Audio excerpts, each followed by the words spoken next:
Hi and welcome to the second boss guide in this Tempest Keep series. This time it's the Void Reaver, and he popularly got the nickname Loot Reaver during his time in the Burning Crusade because he's so freaking easy. Now this fight is centered around three primary mechanics, one of them which can be mostly ignored or healed through. We'll start with the two basic ones. One is pounding.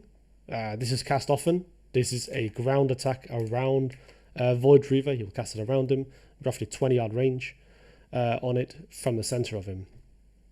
It deals medium amounts of arcane damage and can easily be healed through by healers. It is cast often though and does interrupt spellcasting a little bit. The second mechanic is called Knockaway. This is probably the most important mechanic and is a tank mechanic. This is very similar to Broodlord Lashlayer from Blackwing Lair, if people remember him. And he basically hits the highest threat person currently tanking and knocks them back, but also diminishes their threat by a lot. This means that you will need 3 tanks probably to do this, all of them having a high TPS.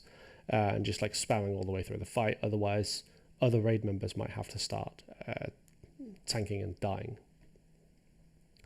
This shouldn't be a problem, however, and tanks will just continuously try to build threat.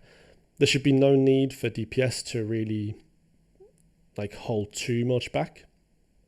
Apart from they want to stay below the 3rd tank so that we at least guarantee the 3 tanks will have aggro during this fight before we potentially get DPS starting to get smacked. The last mechanic is probably the most annoying mechanic to deal with, and it's called Arcane Orb. Arcane Orb is cast on a random player outside of this 20-yard range, so you either have to deal with Arcane Orb or you have to deal with pounding.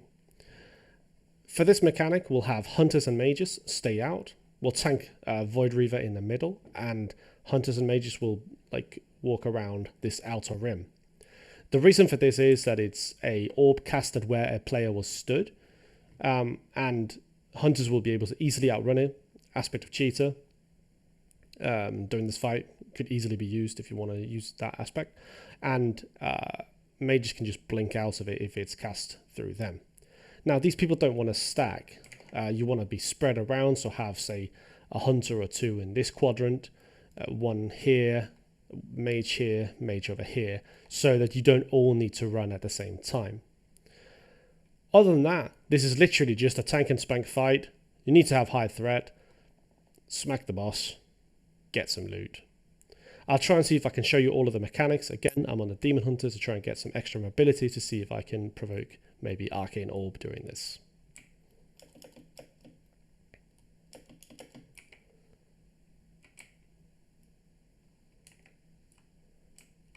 So this is where you'll place him. Stood here. That's Arcane Orb.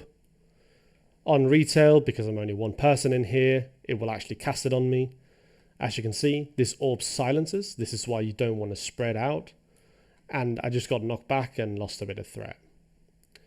This orb moves very slowly, so it's absolutely no problem for range to outrange it. You can also see the little bit of pounding he did around his center area. We'll wait for it again, just so you can spot it. There we go, pounding. Small shockwaves out of him. Nothing major, so just like go smack the boss. This might even be easier in TVC than it currently is for me on retail solo. But yeah, kill the boss, get some loot.